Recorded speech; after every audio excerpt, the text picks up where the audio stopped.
안녕하세요. 반갑습니다. 오늘부터 이제 요약집으로 강의를 하도록 하겠습니다. 마지막 이론 강의니까 다 아는 것 같아도 최종적으로 정리를 하시고 이제 문제풀이를 하도록 하겠습니다.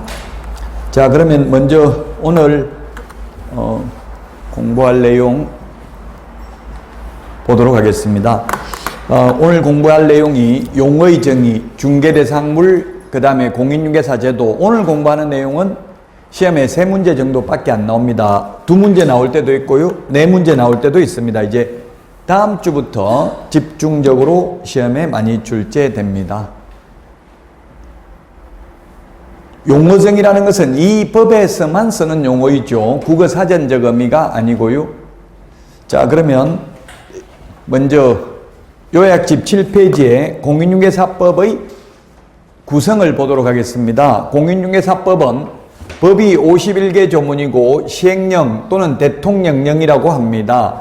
시행규칙이 29개 조문이 있는데 시험에 이러이러한 내용은 대통령령으로 정한다 또는 국토교통부령으로 정한다, 이런 문제가 4개 정도 지문 나오는데요, 그건 거의 정답이 아니었습니다. 시행령하고 대통령령하고 같은 말입니다. 그래서 총 118개 조문입니다. 이 118개 조문에서 40문제가 출제되니까 조문 하나하나가 그냥 시험 지문이라고 생각하시면 됩니다. 그럼 시험장에 가서 안 봤던 지문은 거의 없을 것입니다. 뭐 조문이 몇 개 있는지 이런 걸 암기할 필요는 없습니다. 이런 거는 시험에는 거의 안 나오는 내용이고요. 자, 그 다음에 공인중개사법의 제정 목적 요약집 7페이지에 있는데 이건 21회 때 출제되고 지금 13년째 출제되지 않고 있습니다. 공인중개사법의 성격, 거의 시험에 출제되진 않는 내용입니다. 자, 부동산 중개업에 관하여는 일반법이다, 일반법. 그리고 민법이나 상법에 비해서는 특별법인데, 이렇게 일반법하고 특별법으로 구분을 하는 실익은 서로 충돌했을 때는 특별법 우선의 원칙에 따라서 특별법을 먼저 적용합니다. 민법하고 충돌하는 부분이 있죠. 예를 들면 미성년자는 민법에서는 법정 대리인의 동의를 받거나 또는 혼인을 하게 되면 단독으로 유효한 법률 행위를 할 수 있습니다. 그러나 공인중개사법에서는 미성년자는 절대로 취직하거나 개업할 수 없습니다. 오직 나이를 먹어야 되고 결혼해도 안 되고 부모 동의받아도 안 됩니다. 구분의 실익은 서로 충돌했을 때 특별법을 먼저 적용합니다. 근데 부동산 중개업에 관해서는 일반법이고 또는 민법이나 상법에 비해서는 특별법이라는 것은 일반법, 특별법은 절대적 개념이 아니라 상대적 개념입니다. 자, 그 다음에 공법하고 사법의 중간에 있다고 해서 중간법 또는 사회법이라고 합니다. 개인과의 관계를 규율하는 법을 사법이라고 합니다. 개인과의 관계를 규율하는 법을 사법이라고 하고요. 사법의 가장 대표적인 게 민법입니다. 그리고 개인과 국가 등과의 관계를 규율하는 법을 공법이라고 합니다. 공법. 그런데 우리 공인중개사법은 이 공법적 요소와 사법적 요소를 다 가지고 있다고 해서 혼합되어 있다고 해서 혼합법 또는 중간법 또는 사회법 이렇게 표현을 하고 있습니다. 중간법입니다. 공법적 요소와 사법적 요소를 다 가지고 있다. 그리고 대한민국 영토 내에서만 적용되는 국내법이다. 국제법이 아니고. 따라서 우리나라 무등록 중개업자가 외국에서 중개를 하다가 적발되어도 우리나라 공인중개사법 위반으로 처벌받지는 않습니다. 자, 그 다음에 공인중개사법의 제정 목적입니다. 요약집 7페이지에 있습니다. 7페이지에 공인중개사의 업무 등에 관한 사항을 정하여 그 전문성을 제고합니다. 공신력 제고하면 X 출제됐습니다. 21회 때 출제됐습니다. 마지막으로. 그 다음에 부동산 중개업을 건전하게 육성하여 국민 경제에 이바지하는 게 목적입니다. 그래서 요약집 7페이지에 보면 목적이 아닌 거 거기 8개 적어놨죠. 국민재산권 보호 이런 것들 아닙니다. 국민재산권 보호 이런 것들 말은 좋은 말이지만 목적 아니다. 암기 프린트는 1번에 있습니다. 요약집 맨 뒤에 보면 암기 프린트를 다시 부록으로 해놨습니다. 요약집 여러분들 이게 암기 프린트를 분실할 수 있으니까 230페이지부터 보면 요약집의 핵심 비교 정리 그 암기 프린트를 다시 인쇄해 놨습니다. 그래서 자주 이걸 읽어보셔야 됩니다. 가장 좋은 거는 써보는 게 좋겠죠. 써볼 시간 없으면 읽어보고 계속 반복하셔야 됩니다. 자, 여기에 요약집에 있는 거 8개 목적이 아닌 것, 명문 규정상 목적이 아닌 것입니다. 해석상 목적이 될 수는 있을지언정 법조문에 없는 것들 8개 모두 다 목적 아닙니다. 좋은 말이지만. 자, 이제 시험에 반드시 나옵니다. 요약집 7페이지, 8페이지 있는데 이때까지 앞에는 시험에 거의 안 나오고요. 중개라는 용어, 중개라는 말 뜻은 중개라는 말 뜻은 가운데 중자, 끼일 깨자, 사람 사이에 끼어서 소개를 하면 중개입니다. 아무 물건이나 소개하면 중개입니다. 그러나 공인중개사법상 중개는 그런 뜻이 아니다. 아까 용어 정의는 이 법에서만 쓰는 용어이지 국어사전적 의미가 아니란 이야기입니다. 국어사전적 의미면 굳이 용어 정의를 할 필요가 없겠죠. 그래서 이 법에서 쓰는 용어만이 용어 정의이다. 따라서 중개는 국어사전에 있는 중개하고는 다르다는 이야기입니다. 아무 물건이나 소개하면 중개가 아니라 우리 국어사전에는 아무거나 소개하면 중개입니다. 그러나 공인중개사법에서는 반드시 중개대상물을 알선해야 됩니다. 거래 당사자 간의 매매, 교환, 임대차뿐만 아니라 그 밖의 권리의 득실 변경에 관한 행위를 알선하는 게 중개입니다. 따라서 중개대상물이 아닌 권리금을 알선해도 중개 아닙니다. 따라서 권리금 알선하고 받는 돈은 중개보수가 아니기 때문에 많이 받아도 공인중개사법에 위반되는 것이 아닙니다. 중개대상물이어야 합니다. 중개상물은 토지, 건축물, 임목, 공장재단, 광업재단이 있습니다. 중개대상물을 알선하는 게 중개이다.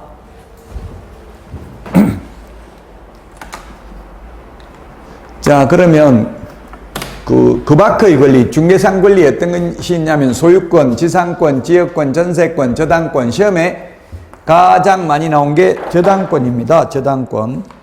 그 요약집의 저당권 관련 판례를 보도록 하겠습니다. 8페이지, 요약집 8페이지 그 두 번째 박스 동그라미 1번에 보면 그 밖의 권리의 범위에 관한 판례입니다. 공인중개사법 제2조 1호에서 말하는 그 밖의 권리에는 저당권 등 담보물권도 포함되고 따라서 타인의 을에 의하여 일정한 보수를 받고 저당권의 설정에 관한 행위의 알선을 업으로 하는 경우에는 중개업에 해당되고 그 행위가 금전소비대차 알선에 부수하여 이루어졌다 하더라도 달리 볼 것도 아니다. 이게 시험에 10번 넘게 출제됐습니다. 그래서 이게 중요하다고 별표해 놓으세요. 판례 10번 넘게 출제됐으니까요. 금전소비대차 돈 빌려주고 은행에 저당권 설정하고 하는 것도 중개다. 이게 뭐냐면 쉽게 말하면 우리 개업공개사들은 은행 융자를 소개하면 0.3% 정도 커미션을 받아 먹습니다. 개업공개사는 받아 먹어도 되는데 개업공개사가 아닌 무등록자가 이렇게 대출 커미션을 받아 먹으면 중개를 업으로 한 것이기 때문에 무등록 중개업자로 처벌받는다는 판례입니다. 그 판례가 사건 번호가 조금 전에 요약집 8페이지를 읽어보면 도라고 되어 있습니다. 도. 사건 번호가 도라는 것은 형사사건입니다. 형사사건. 그래서 무등록 중개업자로 처벌받는다는 판례입니다. 자, 그 다음에 환매권. 환매권은 다시 살 수 있는 권리가 환매권이죠. 민법에서. 이 등기된 환매권은 양도할 수 있기 때문에 환매권도 중개상권리에 해당된다. 중개상권리이므로 개업 공인중개사만이 중개를 업으로 할 수 있다는 이야기입니다. 중개상물이 아닌 것은 아무나 할 수 있는 것도 있고 아예 중개 개입 여지가 없는 것도 있습니다. 중개상물이 아닌 것은.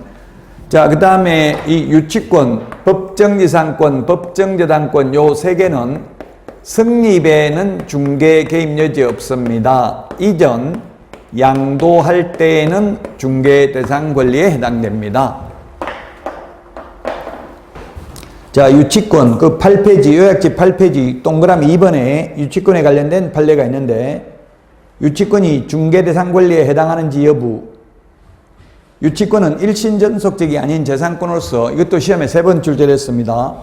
비담보채권과 목적물의 점유를 함께 이전할 경우 그 이전이 가능하고 이는 부동산 유치권의 경우도 마찬가지이므로 결국 부동산 유치권은 부동산 중개 대상 권리가 된다고 할 수 있다.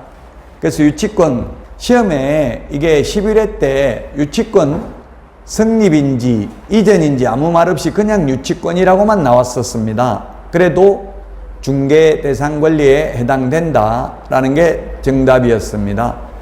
원래 유치권이라는 건 민법에서 세탁소에 세탁물을 맡겼는데 세탁비 안 주면 세탁소 주인은 세탁물 안 내주고 가지고 있을 수 있는 권리, 시계 수리 맡겼는데 시계 수리비 안 주면 시계 안 내주고 가지고 있을 수 있는 권리, 집 수리했는데 집 수리비 안 주면 공사업자는 그 집을 유치가 우리 교도소 유치장 할 때 유치하고 같은 말이에요. 유치라는 말은 꽉 잡고 있을 수 있는 권리 이 뜻이죠. 한자 뜻은. 그래서 집 수리비 받을 때까지 그 집에서 안 나오고 꽉 붙잡고 있을 수 있는 권리가 유치권입니다. 그래서 유치권도 양도가 가능하고 양도할 때에는 중개대상 권리에 해당된다. 법정지상권, 법정저당권도 마찬가지입니다. 법정지상권 민법 366조에 보면 토지와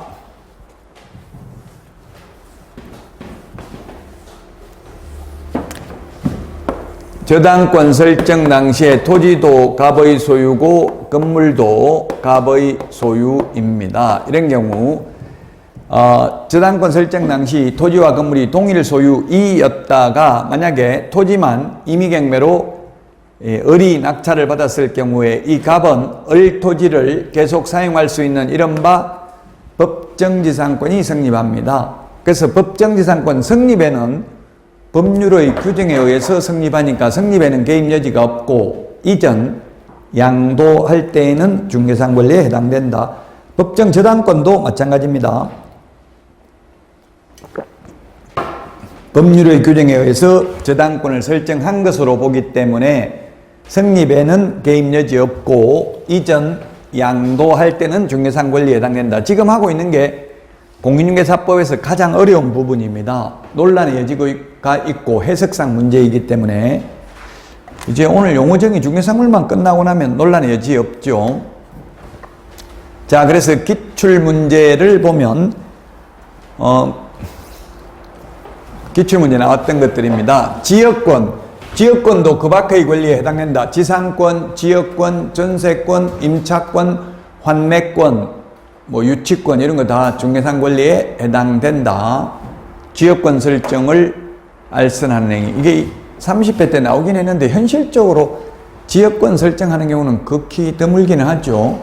단 그 지역권 설정하는 것, 예를 들면 기찻길 지나가는 것, 전철 지나가는 거 지상으로 이런 거는 보통 지역권, 지역권 이런 것, 지역권이 아니고 그거는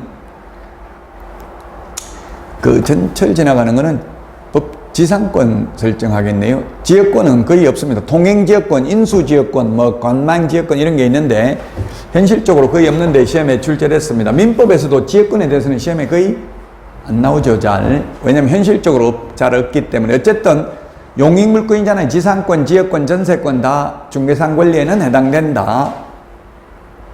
자, 그 다음에 아까 저당권 등 담보물권 중개상 권리에 해당되고 그 저당권이 금전 소비대차 알선에 부수하여 이루어졌다 하더라도 달리 볼 것도 아니다. 자, 그 다음에 중개행위는 사실 포함되지 않는다 해서 X라고요. 중개행위는 사실행위다. O. 중개행위는 사실행위고 중개계약은 법률행위입니다. 중개계약은 법률행위고 중개행위는 사실행위고요. 그 다음에 중개행위는 주관적이라는 말 나오면 무조건 X입니다. 객관적으로 판단합니다. 요약집 8페이지 조금 전에 봤던 유치권 판례 밑에 동그라미 3번 어떠한 행위가 중개행위에 해당하는지는 중개한 자의 행위를 객관적 밑줄 치세요. 객관적으로 판단하는 거지 주관적 하면 X입니다. 우리 시험이 객관식 시험이죠. 따라서 주관적이라는 건 주인 관점에서 바라보는 게 주관적이고요. 객관적이라는 말은 고객 관점에서 바라보는 게 객관적입니다. 그래서 이 판례의 대표적인 게 뭐냐면 직원이 계약금 받아놓은 거 떼먹고 도망갔을 경우 그 사장이 책임을 져야 되는지 여부, 직원의 업무상 중개행위와 관련된 업무상 행위는 그를 고용한 개업공개사의 행위로 보기 때문에 직원이 만약에 중개행위를 하다 잘못하면 사장이 책임져야 되죠. 그럼 사장은 돈 갚아라고 하니까 직원이 떼먹은 걸 갚아라고 하니까 손님이 내가 떼먹으라고 시켰냐, 자식도 내 마음대로 못하는데 왜 직원 돈 떼먹은까지 내가 책임져야 되냐 이렇게 주장했는데 판사가 그건 네 주관적 생각이고 객관적 손님 입장에서 봐야 된다. 고객 입장에서 고객이 그 직원하고 평소 알고 있어서 직원한테 맡긴 게 아니라 중개사무소 간판 보고 믿고 맡겼었는데 떼먹었으니까 책임을 져야 된다는 게 판례입니다.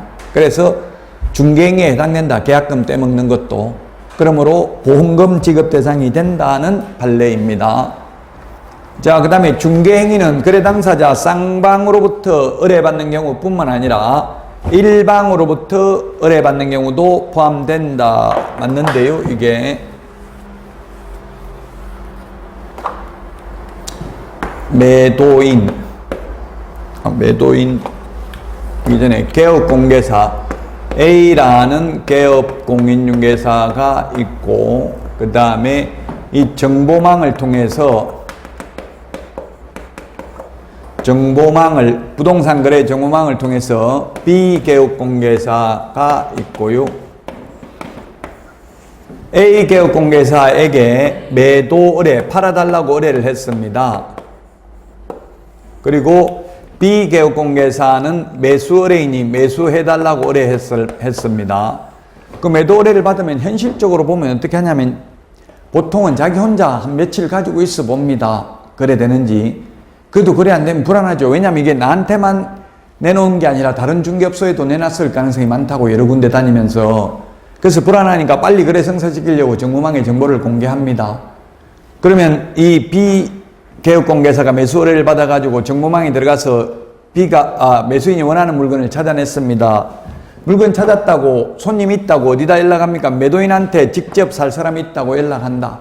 아니면 매물 올린 A 개업공개사에게 연락한다. B는 누구한테 연락해요? A 개업공개사한테 연락하죠. 이 B는 B가 아니라 매도인은 연락처도 없습니다. 인적사항은 공개하면 안 됩니다. 그러면 이제 개업공개사 A한테 이야기하면 A가 팔 건지 물어보고 판다고 하면 거래계약이 성사되고 거래계약이 성사되면 A 개업공개사가 정보망에 요청해서 매물을 삭제해야 됩니다. 자, 그러면 확인 설명을 해야 되는데요. 매수 의뢰인에게 확인 설명을 잘못하거나 안 해가지고 손해가 발생하면 개업공개사는 그 손해를 배상해야 되는데 이렇게 공동중개를 했다고요. 이게 뭡니까? 조금 전에 일방 당사자로부터만 의뢰받은 거잖아요. 쌍방 당사자로부터 의뢰받으면 뭡니까? 혼자서 양쪽을 다 속회시키는 거죠. 자, 그러면 이렇게 해가지고 이 매수인이 손해가 발생했을 땐 누구에게 손해배상 책임이 있냐 이 말이에요.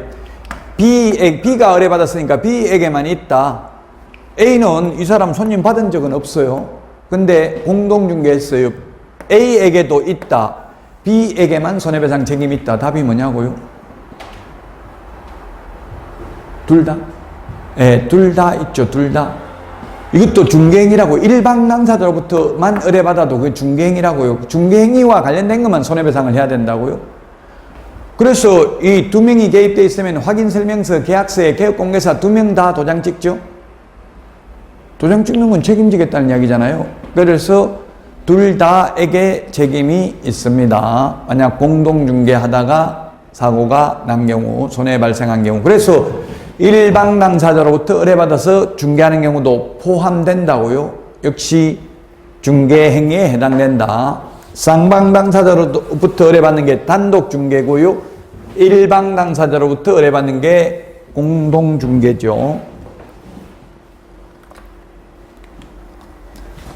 자, 중개는 아무나 해도 됩니다. 자격증 안 따고 그냥 해도 됩니다. 중개만 한 건 하려면. 근데 중개업은 중개를 직업으로 하는 게 중개업입니다. 물론 여러분들은 중개하려고 자격증 땁니까? 중개업을 하려고 자격증 땁니까? 업 하려고. 물론 뭐 취직하려고 자격증 딴 사람도 있고요. 그냥 사기 안 당하려고 자격증 딴 사람도 있고 다양하기는 해요. 지금 공인중개사가 52만 명 정도 됩니다. 합격한 사람이 이때까지. 그 중에서 개업을 한 사람은 12만 명밖에 안 돼요. 사실은 4분의 1만 개업을 했어요. 나머지는 한 4분의 1은 또 취직했을 거예요. 한 20만 명은 종사하겠죠. 그 절반도 안 될 수도 있다고요. 저도 자격증 2번 땄는데 지금 중개 취직도 안 하고 개업도 안 하기는 했잖아요. 그런 분이 많이 있다고요. 그래도 자격증 따놓으면 사기만 안 당해도 살면서, 어제 다른 학원에 강의하는데 보니까 그분은 개발업 하더라고, 대표이사 하더라고요. 한 100억 사기 당했대요. 법을 몰라가지고 특이하게 잘못 적어가지고, 법무사가 잘못 적어가지고 모든 권한을 다 법무사한테 위임한다. 모든 이런 게 적혀 있으니까 포괄적으로 모든 권한을 위임했으면 그냥 법무사가 팔아먹어버려도 할 말 없는 거예요. 모든 권한을 위임한다 이렇게 했으니까. 그래서 만약에 월세 같은 거 이런 거 위임하려면 월세만 위임했다, 전세 주는 것만 왜냐면 월세 받는데 중개업소 뭐 계약 들어올 때마다 그 건물주들이 안 가거든요. 그냥 중개업소에서 알아서 대리권 주가지고 계약하라고 하잖아요. 근데 그 대리권을 갖다가 위임장에다가 모든 권한을 위임함 이렇게 적어 놔버리면 팔아먹어도 끝이라고요. 할 말이 없잖아요. 팔아먹어도 모든 권한을 위임한다 했으니까. 그럼 월세에 대한 권한만 위임함 이런 걸 명확하게 적어야 된다고요. 근데 법을 몰라가지고 그렇게 사기당했다고, 사기만 안 당해도 된다, 자기는 자격증만 따면, 이렇게 말씀을 하시더라고요. 자, 그래서 중개를 직업으로 하는 것이 중개업이다. 요약집 9페이지에 있는데요. 중개업이 되려면 3가지가 필요 충분 조건입니다. 다른 사람의 의뢰에 의하여 일정한 보수를 받고 중개를 업으로 하는 게 중개업이다. 업이라는 게 직업의 줄임말이고요. 직업이 되려면 불특정 다수와 계속 반복하거나 반복 의사가 있어야 됩니다. 불특정 다수여야 합니다. 불특정 다수. 그러면 특정인, 이모, 고모, 조카, 여친, 남친, 평소 알고 있는 초등학교 동창들에게만 중개해주고 돈 받으려면 굳이 자격증 딸 필요 없다. 특정인이기 때문에. 근데 또 시험에 특정 중개 대상물만을 중개를 업을 해도 중개업입니다. 예를 들면 모텔만, 공장만, 상가만, 오피스텔만 중개를 업을 해도 중개업이죠. 그러나 이모에게만 중개를 업을 해도 계속 반복 소개를 했다더라도 그건 중개업이 아니라고 했어요. 특정인하고 하면 중개업이 아니고 특정 중개 대상물만을 중개를 업으로 해도 중개업에 해당된다. 계속적, 반복적으로 하거나 또는 반복 의사를 가지고 영업을 목적으로 해야 된다. 계속적, 반복적으로 해야 되는데 그러면 이게 9번 하면 계속 반복한 것이고 7번 하면 계속 반복한 것이 아니다. 이렇게 몇 번 해야 반복인지 이걸 단정적으로 말할 수 없습니다. 판례는 받은 보수 금액, 횟수, 태양 등을 종합적으로 고려하여 사회 통념상 판단하여야 한다. 이렇게 돼 있어요. 사회 통념상이면 뭐 예를 들면 한 건 하는데 10,000원씩 수고비 10,000원 또는 100,000원 이렇게 줬으면 10건 했다고 해도 1년에 10건 했다 하더라도 만 원씩 받았다면 1년에 10만 원 벌어가지고 그걸 직업이라고 보기는 어렵겠죠? 그래서 만약에 한 건당 1,000만 원씩 받았다면 한 3건만 해도 중개업에 해당된다는 판례가 있습니다.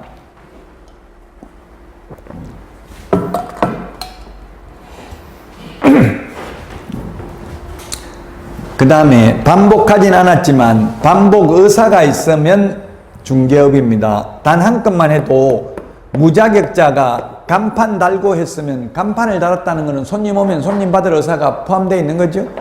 그래서 반복 의사가 있다면 비록 한 건만 해도 중개업에 해당된다. 즉 무자격자가 공인중개사 사무소라는 간판을 달고 비록 한 건만 해도 그는 무등록 중개업자로 처벌받는다고요.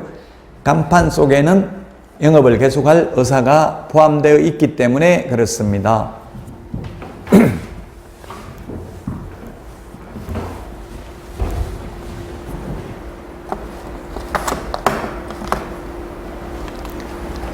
자, 기출문제 보도록 하겠습니다. 보수 유무와 관계없이 X죠. 의뢰, 보수, 업 3개가 들어가야 중개업이라고요. 그러면 무자격자라도 보수 안 받고 공짜로 여러 건 중개해도 무등록 중개업자로 처벌받지 않는다는 이야기입니다. 보수를 받아야 됩니다. 자, 그 다음에 중개업이란 중개사물에 대한 권리의 득실병행에 관한 행위를 알선하는 것. 중개업은 다른 사람의 의뢰에 의하여 일정한 보수를 받고 중개를 업으로 하는 것을 중개업이라 한다 했습니다. 그래서 X입니다. 중개업, 직업이 돼야 되는데 우연히 단 한 번 이런 말 들어가면 직업입니까? 아닙니까? 직업 아니죠? 저도 그 SNS에 카카오톡, 뭐 유튜브, 밴드, 뭐 이런 거, 카페 같은 거 다 하는데요. 거기에다가 제 프로필 사진, 중개사무소 그 뒤에 지도 그려져 있고 그 사진 찍어 놓으면 다, 아, 이 중개사무소라는 걸 금방 알아요. 그걸 프로필 사진 한번 올려놓으니까 너 복덕방도 하냐 이렇게 고등학교 친구가 연락 왔더라고요. 그거 뭐 소개할 수 있다 해가지고 몇 건 소개했어요. 몇백만 원씩 받아봤어요. 상관없습니다. 받아도 불법은 아닙니다. 직업적으로 한 게 아니면 한두 건 하는 건 상관없다는 이야기입니다. 그리고 계약서 적을 때는 중개업소에서 출력한 계약서 가지고 하면 별로 안 좋겠죠. 왜냐면 중개업소에서 출력한 거는 보면 개업공개사 이름 적는 난이 있잖아요. 거기에 만약 제 이름 적어버리면 그 무등록 중개업자 될 소지가 있어요. 그 중개업소에 쓰는 계약서가 아니고 그냥 표준계약서 뭐 있습니다. 그냥 계약서 문방구에서 파는 거, 저 같은 경우는 그냥 부산역에서 그냥 법무사가 자기가 계약서 가지고 나왔더라고요. 법무사 오라고 해가지고 계약서 적고, 중개한 개업공개사 이름은 적을 필요 없죠. 제가 개업공개사 아니니까 그냥 직거래, 자기들끼리 직거래 하는 것처럼 그렇게 했어요. 그래가지고 수수료만 받았어요. 받아도 됩니다. 우연히 단 한 번 하면 중개업에 해당된다 X 아니라고요. 계속 반복하거나 반복 의사가 있어야 된다. 등록을 하지 아니한 자가 의뢰, 보수, 업으로 하면 중개업이 아니다 X입니다. 중개업은 등록하고 안 하고는 아무 상관없어요. 그냥 의뢰, 보수, 업 3가지가 들어가면 중개업이다. 그래서 등록을 하지 않고 중개업을 하는 자를 우리는 무등록 중개업자라고 해서 물론 3년 이하의 징역이나 3천만 원 이하의 벌금에 처하기는 합니다.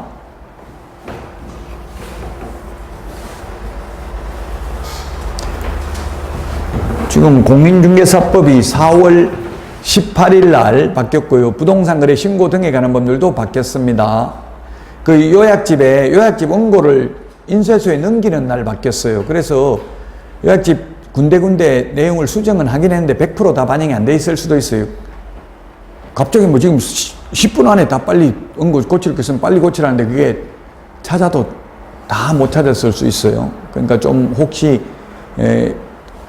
다 못 고친 거는 강의하면서 말씀을 드리도록 하겠습니다.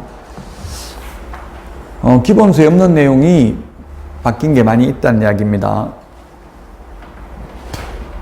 자, 그래서 등록하지 않고 중개를 업으로 해도 중개업에 해당됩니다. 이렇게 하면 물론 처벌은 받습니다. 자, 그 다음에 공인중개사입니다. 공인중개사는 이 법에 의해서 자격을 취득한 자입니다. 이 법. 따라서 외국에서 자격을 취득해도 이 법은 공인중개사법이죠. 우리나라 사람이 미국 공인중개사 자격증 가지고 우리나라에서 개업 못합니다.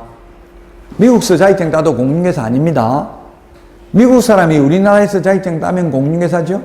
그 외국인도 우리나라 와서 시험 합격하면 개업 가능합니다. 개업할 수 있습니다. 그러나 보통 우리 뭐 국제변호사, 로버트 할리 국제변호사 이런 거 인터넷에 뉴스에 어제 나와 있던데 보니까 그 국제변호사라는 분들은 우리나라에서 변호사 등록 안 됩니다. 그냥 자문만 하는 거예요, 자문. 뭐 예를 들면 사건 같은 거 있으면 국제변호사한테 미국 관련돼 있으면 미국 국제변호사한테 자문을 하겠죠. 그럼 자문해주고 뭐 돈 받고 이렇게는 가능하지만 직접 법원에 나가가지고 그 변론하고 이런 거는 못해요. 변호사 등록은 못해요. 마찬가지 공인중개사도 외국서 자격증 딴 거 가지고는 안 된다. 단 외국 사람이 우리나라에 와서 자격증 따면 공인중개사이다. 단순히 자격을 취득한 자입니다. 자격을 취득하여 중개업을 영위하는 자 하면 X입니다. 단순히 자격 취득하면 공인중개사, 자격 취득해서 개업을 하면 개업공개사. 옛날에 개업공개사를 중개업자라고 불렀어요. 중개업자. 옛날에는. 근데 중개업자라는 어감이 별로 부정적 이미지로 많이 각인돼 있죠. 사기꾼 이런 이미지가 있다고요. 청부살해업자, 사채업자, 업자라는 말이 왠지 뭔가 폭리만치 하고 이런 부도덕한 사람 이런 이미지가 강하잖아요. 그래서 공신력을 높여주기 위해서 중개업자 대신에 개업공개사라는 말을 썼고요. 소속 공인중개사는 자격증 따가지고 취직한 사람입니다. 자, 기출문제. 미성년자는 자격 취득할 수 있다, 없다? 있다.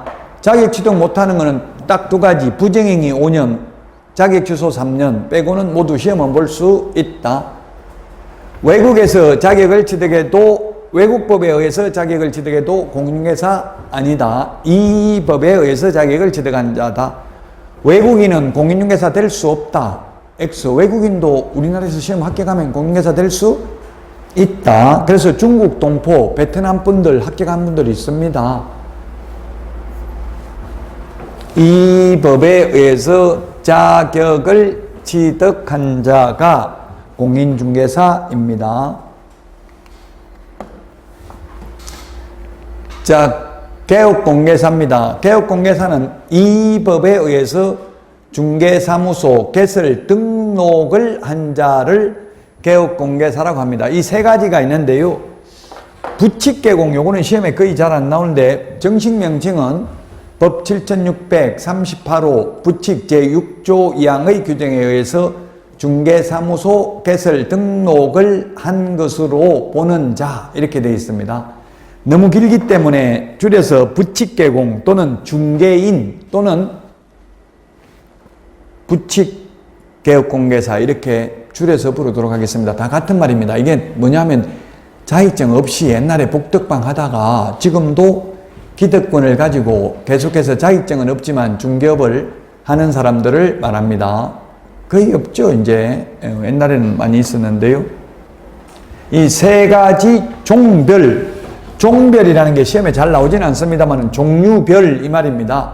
종류가 세 가지가 있습니다.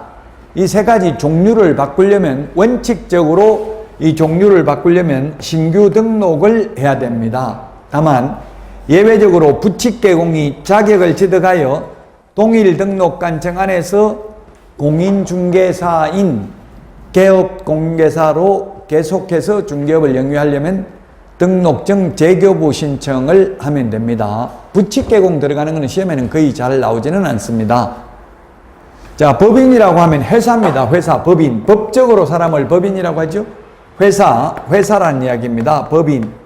법인이 있고요. 그 다음에 공인중개사 자격증 따가지고 등록을 한 자. 부칙개공을 줄여서 중개인, 그냥 인이라고 해서 중개인. 옛날에 복덕방 하던 분들 이런 식으로 표현할 수도 있다. 공인중개사법에 있는 종별입니다. 공인중개사법에 있는 종별이고요. 다른 법률의 규정에 의해서 중개업을 영위할 수 있는 이른바 특수법인이 있는데요. 특수법인 특별법, 다른 법률의 규정에 의해서 중개업을 영위할 수 있는 이 특수법인이라고도 하고요. 이 4개가 있습니다.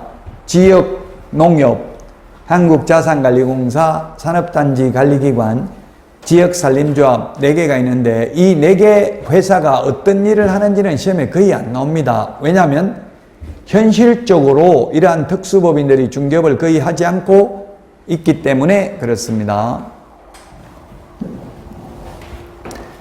자, 이 특수법인이라고 부르는데 이 특수법인은 중요한 게 우리 그 암기 프린터 3번 메뉴에 보면 특수법인은 등록 기준을 적용하지 않는다. 그리고 특수법인은 분사무소 책임자가 공인중개사가 아니라도 된다. 그 쉽게 말하면 특수법인은 자격증 따지 않고도 중개업 할 수 있다는 이야기입니다. 그러나 특수법인도 원칙적으로 등록해야 됩니다. 다만 등록 안 하는 것은 다른 특별법에 즉 농업협동조합법의 공인중개사법 제9조를 배제한다는 규정이 있는 경우에는 등록을 안 해도 됩니다.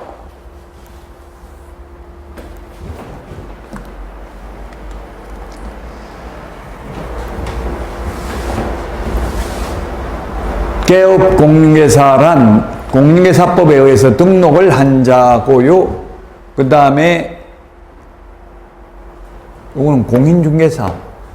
등록을 한 자인지 공인중개사 아닌 사람도 있다고요. 부칙개공은 공인중개사 자격증 없잖아요. 부칙개공. 기출문제 이렇게 출제됐다고요. 자격을 취득하여 등록한 자를 말한다. X라고요.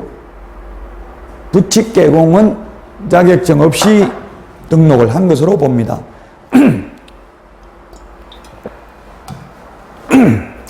등록을 한 것으로 보기 때문에 등록을 안 했지만 등록증은 있습니다. 부칙개공은. 그래서 자격증 없는 사람도 있다고요. 개업공개사 중에는 옛날 복덕방 하던 분들 부칙개공.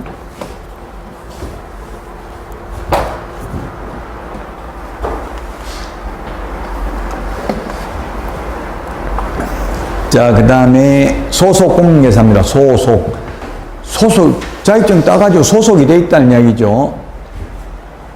개업공개사에 소속된 공인중개사로서 중개 업무를 수행하거나 중개 업무를 하거나 또는 중개 업무를 보조하는 자를 말합니다. 근데 법인의 사원 또는 임원으로서 공인중개사인 자를 포함합니다. 우리 공인중개사법에서 사원이라고 하면 일반 주식회사 임원 밑에 근무하는 병사원을 의미하는 게 아닙니다. 한명합자회사의 무한책임사원을 말합니다. 따라서 사원하고 주식회사 임원하고 같은 지위에 있는 사람입니다. 똑같다고요. 사원하고 임원하고 상무이사 밑에 근무하는 병사원을 이런 병사원을 의미하는 게 아니라 한명합자회사의 무한책임사원을 말합니다. 그게 뭐냐면 예를 들면 우리 중개사무소에도 명함에 보면 저도 직원으로 취직하니까 나이가 있으니까 상무 시켜줄까요? 전무 시켜줄까요? 이러더라고요. 그냥 실장 할게요. 이렇게 했어요. 전무든 상무든 자격증 따가지고 근무하고 있으면 소속 공개사고 자격증 없으면 명함에다가 상무, 전무 적어도 보조원이다 이 말이에요. 포함입니다. 법인의 임원 또는 사원으로서 공인중개사인 자를 포함한다. 공인중개사 아닌 자는 포함하지 않는다는 이야기입니다. 반대로 하면. 그러면 지금 소속 공개사는 계약서 작성, 확인설명, 확인설명서 작성 이게 중개 업무입니다. 중개 업무를 할 수 있습니다. 그래서 시험에 법인의 모든 임원은 계약서 작성할 수 있다. 모든 임원은 작성할 수 없다. 계약서. 답이 뭐냐고요? 그럼 3번 계약서 작성할 수 있는 임원도 있고 작성할 수 없는 임원도 있다. 답은 3번이죠. 자격증 있으면 소속공인중개사니까 중개업무 할 수 있고 자격증 없으면 보조원이니까 계약서 작성 못한다고요? 상무, 전무 이런 게 직책이 중요한 게 아니라 자격증 있느냐 없느냐에 따라 다릅니다. 자격증 따가지고 남 밑에 근무하면 소속공인중개사고 자격증 없이 근무하면 보조원이라고요. 자, 소속공개사는 계약서 확인설명서에 모든 소속공개사가 다 한다는 뜻은 아닙니다. 이게 생략되어 있지만 당의 업무를, 그 업무를 수행한 소속공개사만 도장 찍으면 된다고요. 즉 소속공개사가 중개사무소에 직원이 10명이 있을 수도 있잖아요. 큰 회사면. 그럼 10명 다 도장 찍는 게 아니라 당의 업무, 그 업무를 수행했으면 도장 찍고 안 했으면 할 필요 없다. 도장 찍는다는 건 나중에 책임진다는 이야기에 잘못됐을 때. 그리고 소공, 소속공개사 줄여서 소공, 개업공개사 줄여서 개공이라고 하겠습니다. 소공, 개공은 인장 등록해야 됩니다. 보조원은 인장 등록하지 않습니다.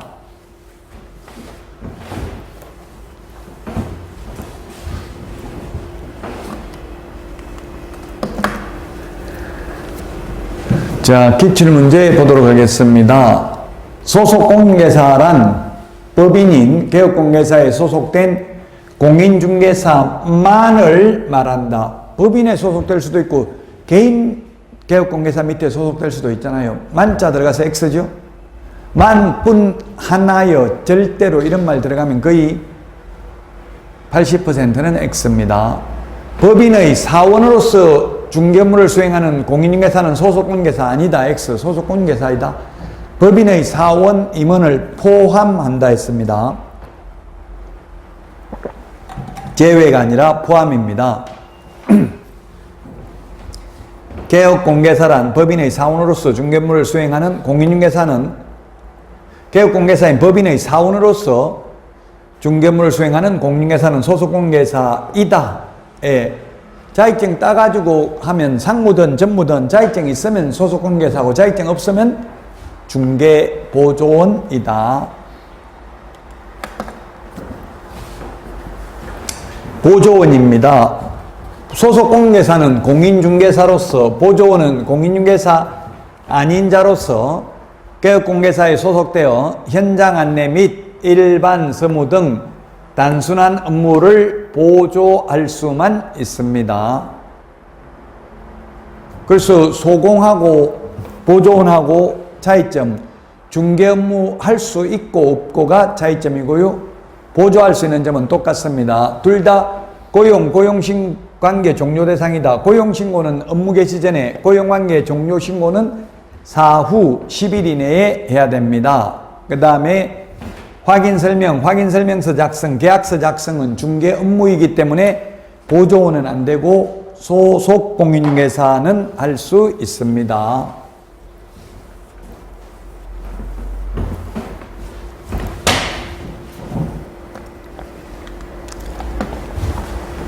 자, 문제 보도록 하겠습니다.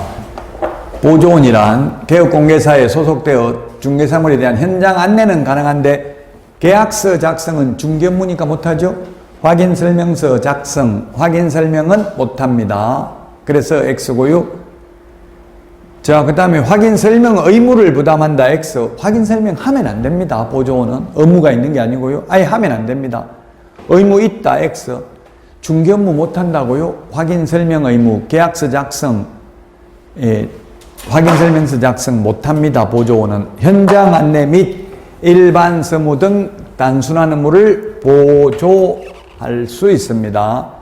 이 보조원이 이번에 전세 사기, 빌라왕 이런 데 연루된 중개업계에 종사하는 분들이 70%가 보조원이고요. 30%가 개공, 소공이 연루됐대요. 그래서 보조원들이 법을 공부 안 했기 때문에 무서운 줄 모르잖아요. 그래서 이제 보조원 고용 숫자 제한도 이번에 4월 18일 날 개정돼서 10월 19일부터 시행됩니다. 그러면 시험 범위에 들어간다고 개정된 내용. 인원수 이제 다음 주에 하겠습니다만은 인원수를 개공 플러스 소공을 합한 숫자의 5배수를 초과할 수 없다. 그럼 사장 혼자 근무하면 5명 이하 보조원 뽑을 수 있고요. 소속공인중개사 1명 더 고용하면 보조원 10명까지 고용 가능하겠죠. 그 일반 부동산의 경우 해당 사항 없고요. 기획부동산 또는 텔레마케팅을 전문으로 하는 부동산 이런 경우에 해당 사항이 있을 수 있겠죠. 자, 여기까지 하고 쉬었다가 중개 때 대상물부터 하도록 하겠습니다. 지금까지 한 용어 정의는 시험에 반드시 출제됩니다. 오늘 문제 좀 풀어보시기 바랍니다.